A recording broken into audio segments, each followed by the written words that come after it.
presidente. Honorable Pleno. Habrá que revisar si una iniciativa de ley que no ha sido leída aquí en el Pleno puede ser eximida de dictamen. Hay algunos antecedentes como los estados de calamidad, entonces puede verse, pero habrá que analizar. Esta iniciativa de ley que fue presentada ayer, la 6504, presentada por el organismo ejecutivo, prácticamente surge de una enmienda que hace al Congreso de la República la Corte de Constitucionalidad. La Corte de Constitucionalidad le dice al Congreso de la República que cuando se aprobó el presupuesto de ingresos y egresos para el año 2025, se aprobaron mal varios artículos. Básicamente los argumentos de fondo de la Corte de Constitucionalidad es que no se puede, el Congreso no puede delegar la atribución constitucional de ampliar presupuesto, porque en algunos de los artículos, el 118, 130, 135, se le da esa facultad, se le delega esa facultad al organismo ejecutivo, principalmente al Ministerio de Finanzas. Eso no se puede hacer. Y básicamente la Corte de Constitucionalidad atinadamente les dice, señores, eso no se puede hacer. De igual manera, la Corte de Constitucionalidad le dice al Congreso, no se pueden dejar presupuestos o asignaciones abiertas. La ley orgánica del presupuesto establece que se deben de aprobar los montos específicos para cada asignación que se hace. Sin embargo, esa madrugada de noviembre en la que se aprobaron muchas cosas acá, pues se aceleró la votación y no se vio que se cometieron esos errores. Pero yo no sé si los colegas diputados y diputadas conocen la iniciativa de ley, porque esa iniciativa de ley entró el día de ayer. No se mandó a Comisión de Finanzas porque no hay comisiones, compañeros. Y eso hay que decirlo. Estamos a 11 de febrero y no tenemos comisiones de trabajo aquí en el Congreso de la República. Antes de estar viendo este tipo de cosas, deberíamos de estar eligiendo las comisiones. Las comisiones se tenían que haber electo desde el mes de enero y no lo hemos hecho. Porque aquí hay una ingobernabilidad que se ha generado desde la misma Junta Directiva del Congreso por no cumplir con algunos aspectos que la ley demanda. Y por eso, compañeros, es importante que discutamos a profundidad el contenido de esta ley, porque yo sé que muchos acá están urgidos porque aquí va parte del recurso para los fondos de los consejos de desarrollo y por eso están ahí, pero no solo eso viene ahí, aquí vienen una serie de goles que nos quieren meter. Y creo que es importante que debatamos y que discutamos sobre ese tema. Yo no sé, compañeros, si ustedes están de acuerdo, por ejemplo, con lo que dice el artículo 7 de esta ley. El artículo 7 de esta ley viene a desnaturalizar el fondo para la adquisición de primera vivienda. El fondo para la adquisición de primera vivienda básicamente trata de generar un préstamo a bajas tasas de interés a aquellos guatemaltecos que necesiten la vivienda y que demuestren que tienen carencia de bienes. Sin embargo, con el artículo 7, lo que le están planteando es que a personas individuales o jurídicas se les pueda dar ese crédito para la vivienda. Ahí se está tercerizando el crédito, compañeros, y eso no puede ser, porque entonces van a surgir un montón de desarrolladores inmobiliarios que van a ser los que se van a beneficiar de ese crédito inmobiliario, cuando el objetivo era que el pobre, que la gente necesitaba, la gente que no tuviera vivienda, se beneficie de ese crédito. Ahora resulta que le vamos a andar dando créditos a desarrolladores inmobiliarios. Eso no puede ser. Pero es importante, compañeros, desglosar paso a paso lo que dice esta iniciativa de ley. Primero, es una ampliación presupuestaria. Desde ahí, compañeros, es el primer cuestionamiento. ¿Necesitamos realmente una ampliación presupuestaria? ¿La necesitamos realmente cuando en el ejercicio del presupuesto 2024 se dejaron de ejecutar más de 10.500 millones de quetzales? Lo idóneo hubiera sido una readecuación presupuestaria, viendo todas las economías de lo que no se va a ejecutar en muchas entidades del Estado. Pero acá vamos a incrementar un presupuesto que ahorita anda por los 1.526 millones, lo vamos a incrementar a 152.692.000 quetzales. Eso es lo que queremos, compañeros. O sea, los que voten por esa iniciativa están votando por incrementar el presupuesto de ingresos y egresos por más de 4.166 millones de quetzales. Hace un momento se aprobó aquí que le dieran 4 millones a los familiares de las víctimas, pero aquí se quieren recetar una hora después 4.166 millones de quetzales. No, hombre, hay que ser coherentes. Eso no tiene que, no, hombre, hay que ver las cosas como son. Yo no sé si han visto cuánto han ejecutado los ministerios al momento, pero el Ministerio de Salud, por ejemplo, al día de hoy lleva ejecutado el 5% de su presupuesto. ¿Saben cuántos doctores fueron trasladados del reglón 029 al reglón 011 el año pasado? Ninguno. Pasaron 6 meses para que les pudieran pagar a los EPSistas en los hospitales.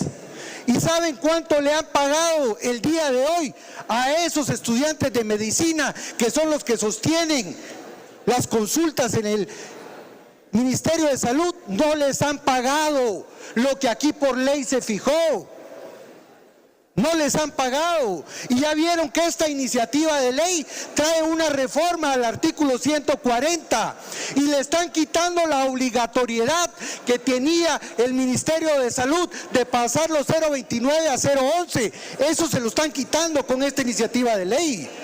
Recuérdense que estuvieron aquí compañeros salubristas en la 8ª Avenida y se fueron a las 5 de la mañana cuando se aprobó el artículo 140. Y miren lo que están haciendo con esta iniciativa de ley. Entonces hay que ser coherentes.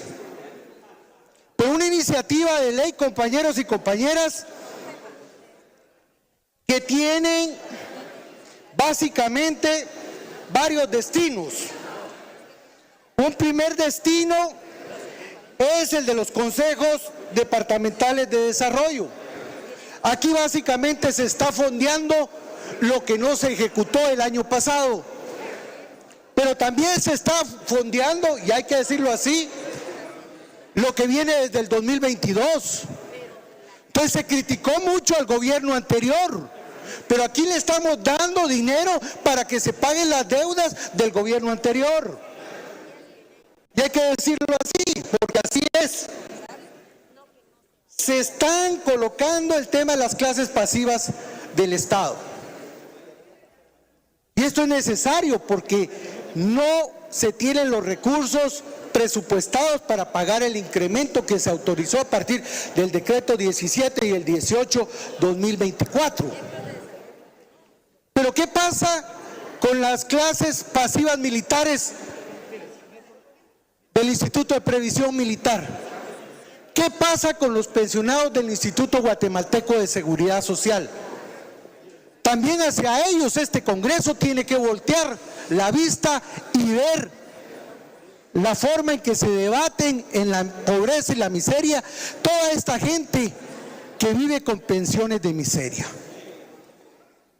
Se está planteando, compañeros y compañeras, un incremento de 4.000 millones. 4.166 millones de quetzales. Pero lo que no se dice, compañeros, es que ya le quitaron a varias instituciones del Estado dinero y que el Estado y estos funcionarios se están convirtiendo en violadores a derechos humanos. Es lamentable que al día de hoy ya hayan hecho débitos importantes a varias instituciones del Estado. Compañeros y compañeras, le quitaron 120 millones de quetzales ya al Ministerio de Educación. Ya se los quitaron. Entonces, cuando querramos hablar de que hacen falta escuelas, de que hacen falta maestros, que hacen falta útiles escolares, escritorios, pues no vengamos luego con retóricas cuando ya se le ha estado quitando al Ministerio de Salud, al Ministerio de Educación, 120 millones de quetzales.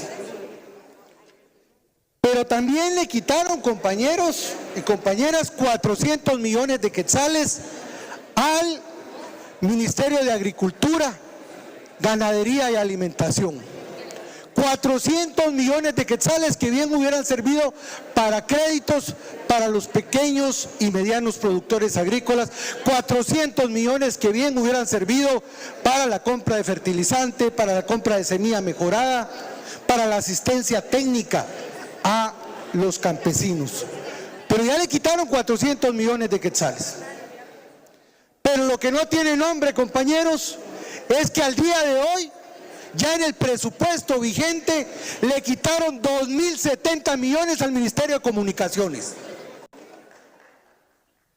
Con la infraestructura vial hecha a pedazos, con los puentes destrozados, con las carreteras destrozadas, sin el mantenimiento adecuado a los caminos rurales, cero bacheo, cero recapeo, y le quitan 2.070 millones al Ministerio de Comunicaciones.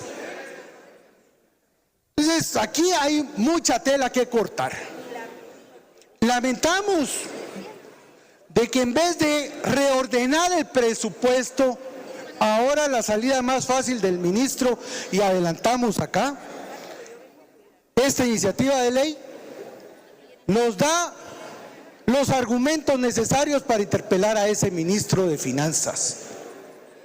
No puede ser que sigamos dirigiendo la cartera de finanzas a una gente que promueve los negocios y que la única alternativa que ve es el endeudamiento. ¿De dónde va a salir este dinero, compañeros? Una buena parte va a salir de los saldos de caja y bancos. ¿Por qué? Porque dinero hay, y hay un chingo de dinero. Si solo el año pasado dejaron de ejecutar 10.500 millones de quetzales. ¿Y entonces para qué quieren más techo presupuestario? Que readecúen ese presupuesto. Que lo readecúen con aquellas instituciones que tienen una subejecución presupuestaria al día de hoy. Una iniciativa de este tipo, compañeros, merece una discusión a profundidad. Sin embargo, yo sé que hoy va a pasar, porque es la zanahoria con la que camina el Congreso, es aquel aceite, es aquella grasa que decía el presidente Bernardo Arévalo cuando era diputado, que engrasa la maquinaria de la corrupción. Eso es. Y no nos llamemos a que no entendemos, pero sí es importante dejar claro, compañeros, esta ampliación presupuestaria es innecesaria. Dinero hay, que readecúen el presupuesto de ingresos y egresos, que no sigan endeudando al país, porque dinero tienen y no han sido capaces de ejecutarlo. Ese dinero está acá. Y no se vale que vengan a endeudar, a incrementar un presupuesto que ya de por sí es grande. 148.500 millones de quetzales se va a pasar a un presupuesto de 152.626 millones de quetzales. Lamentable esta situación que no debería de ocurrir. Y no debería de ocurrir, compañeros, porque si no soy capaz de ejecutar lo que tengo, ¿por qué voy a pedir más techo presupuestario? Un presupuesto que lo único que va a hacer es endeudarnos más. 25.000 millones de deuda tenemos ya, compañeros, en el presupuesto aprobado. Y aquí seguimos dándole más recursos. Y yo estoy seguro que a finales de año va a haber mucho dinero del que hoy se quiere aprobar aquí en el Congreso sin ejecutarse porque son malos ejecutores. ¿Piensan ustedes que van a ejecutar esos 12.000 millones que tienen los consejos de desarrollo? No los van a ejecutar. Por más vuelta que le den, no los van a ejecutar.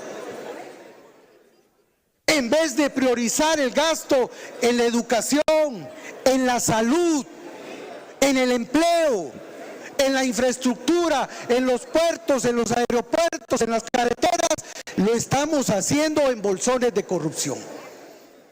Y por eso es que nosotros no vamos a apoyar esta iniciativa de ley.